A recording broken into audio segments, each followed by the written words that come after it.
इंदौर जिला प्रशासन के द्वारा विजयनगर क्षेत्र के स्कीम नंबर 74 में वात्सल्यपुरम जैन ट्रस्ट नाम से संचालित बाल आश्रम पर कार्रवाई को अंजाम देते हुए 21 नाबालिग बच्चियों का रेस्क्यू किया गया है। अधिकारियों का कहना है कि अभी आश्रम में बच्चियों को रखना और गो संचालित होने जैसे दस्तावेज प्राप्त नहीं हुए, जिस कारण से 21 बच्चियों को बाल आश्रम भेजा गया है। यहाँ पे जानकारी प्राप्त हुई थी कि नाबालिग बच्चियों को अवैधानिक रूप से रखा जा रहा है।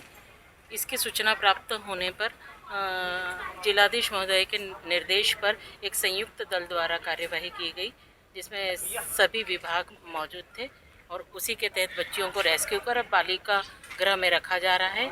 उसके उपरांत अब बालिकाओं की काउंसलिंग करने के पश्चात आगामी कार्यवाही की जाएगी। क्या नाम है इस ट्रस्ट का, क्या नाम है और कितने समय संचालित हो रहा है? वात्सल्यपुरम अनाथालय के नाम से हमने ये जो दस्तावेज यहाँ पे रसीद वगैरह देखी वो पाई गई और किसी भी प्रकार की अनुमति इनको प्राप्त है, ऐसे कोई भी दस्तावेज यहाँ प्राप्त नहीं हुए हैं। अब उसी सबको देखते हुए उसी के आधार पर सारी वैधानिक कार्यवाही की जाएगी। मैम, और भी इनके कई ट्रस्ट है अलग अलग राज्यों में? हाँ, ऐसी जानकारी प्राप्त हुई है कि अन्य कई शहरों में इनके ऐसे आश्रम संचालित हो रहे हैं। उसमें सूरत, कोलकाता, बैंगलोर, जोधपुर, कोटा, दिल्ली ऐसी जगहों के। मैडम, बाकी कौन है उनके ओनर, कौन संचालित कर रहे हैं? यहाँ क्या पे नाम जो आया? डायरेक्टर नाम आया है वो किसी महिला का है, शिखा जैन नाम की महिला है, वो इसकी डायरेक्टर है। अभी संपर्क हो पाया? अभी हमारा उनसे कोई संपर्क नहीं हो पाया क्योंकि अब वो जब हमारे कार्यालय में उपस्थित होंगी अपने दस्तावेजों के साथ, तब सारी जानकारी आगे की। बच्चियों को यहाँ पर कैसे रखा गया था? क्या बच्चियाँ वैसे तो सब ठीक थी, स्कूल जा रही थी। दो बच्चियाँ हैं जो स्कूल नहीं जा रही थी और बाकी सारी बच्चियाँ स्कूल जा रही है। खाने पीने का अच्छा इंतज़ाम था, वैसे और किसी प्रकार की कोई बच्चों को परेशानी नहीं थी, प्रताड़ित नहीं थी बच्चियाँ। बाकी सारी विशेष जानकारी बच्चों की काउंसलिंग होने के पश्चात फिर। क्या एज होगी मैम बच्चियों की? बच्चियाँ 6 से 14 वर्ष तक की है। आप प्रमाण नहीं थे कि वो कहाँ थी, पर जो केयर टेकर थी उनके अनुसार ये बच्चियां अपने माता पिता के पास है और उनको फ़ोन लगाने पर एक बच्ची की पुष्टि तो हो गई है, किंतु अभी बाकी जो बच्ची हैं उनकी पुष्टि नहीं हो पाई। ये जो संस्था है, इस संस्था में 5 बच्चियां ऑर्फन बच्चियां भी हैं और नियम कानून के अनुसार उन बच्चियों को जे एक्ट के तहत सेक्शन 41 के तहत पंजीकृत होना ज़रूरी था और यहाँ पर ऐसे कोई दस्तावेज अभी नहीं मिले हैं।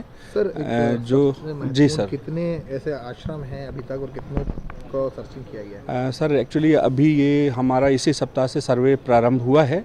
बाकी जो 12 संस्थाएं हैं वो ऑलरेडी पंजीकृत हैं, जिसमें हर सप्ताह और महीने में निरीक्षण होता है।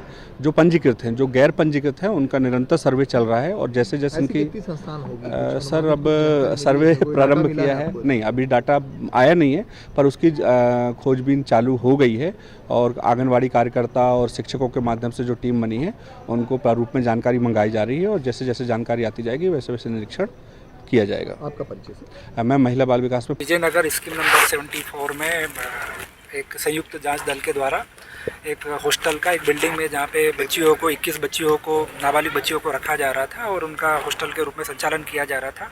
सूचना मिलने पर इसकी जांच की गई और जांच में पाया गया कि जहाँ पे बच्चियों को जिस सेंटर में, स्कूल में या हॉस्टल में रख रहे हैं, उसका सरकार से या किसी भी शासकीय विभाग से उसके संबंध में कोई अनुमति नहीं ली गई है। जबकि नियमानुसार कहीं पे भी यदि नाबालिग बच्चों या बच्चियों को रखते हैं तो जुवेनाइल जस्टिस एक्ट की धारा 41 के तहत उसका रजिस्ट्रेशन करना अनिवार्य होता है और संबंधित विभागों को इसकी सूचना देना भी अनिवार्य होता है। कितनी बच्ची मिली है सर? क्या मिसिंग है इसमें 21 बच्चियाँ यहाँ पे मिली हैं जो कि अलग अलग राज्यों से है। जोधपुर, उड़ीसा, सूरत, मुंबई और रीवा, इंदौर के अलग अलग शहरों से रहने वाली बच्चियाँ हैं। यहाँ रिकॉर्ड में जो रजिस्टर में संख्या लिखी हुई है उसके हिसाब से 25 बच्चियों का यहाँ पे रिकॉर्ड है। उसमें से 4 बच्चियों रिकॉर्ड अनुसार नहीं मिली है।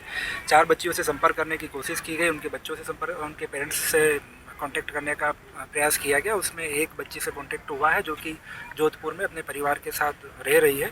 शेष 3 बच्चियों के पेरेंट्स से कांटेक्ट नहीं हो पा रहा है। इसके कारण उनका बता नहीं सकते कि अभी वो कहाँ पर है। सर, बच्चियाँ यहाँ पर कैसे आई थी, कुछ बताया सर? इसमें 5 बच्चियाँ तो अनाथ हैं और शेष जो बच्चियाँ हैं वो सिंगल पेरेंट वाली हैं। तो अभी जो कुछ सामने आया मामला कि पेरेंट्स जो बच्चियों का लालन पालन नहीं कर पाते थे, उन्होंने यहाँ पे बच्चियों को पढ़ाई के लिए और रहने के लिए छोड़ा है उन्होंने। ठीक है। ताज़ा खबरों के लिए सब्सक्राइब करें JSR टाइम्स और साथ ही नोटिफिकेशन पाने के लिए बेल आइकन को दबाएं।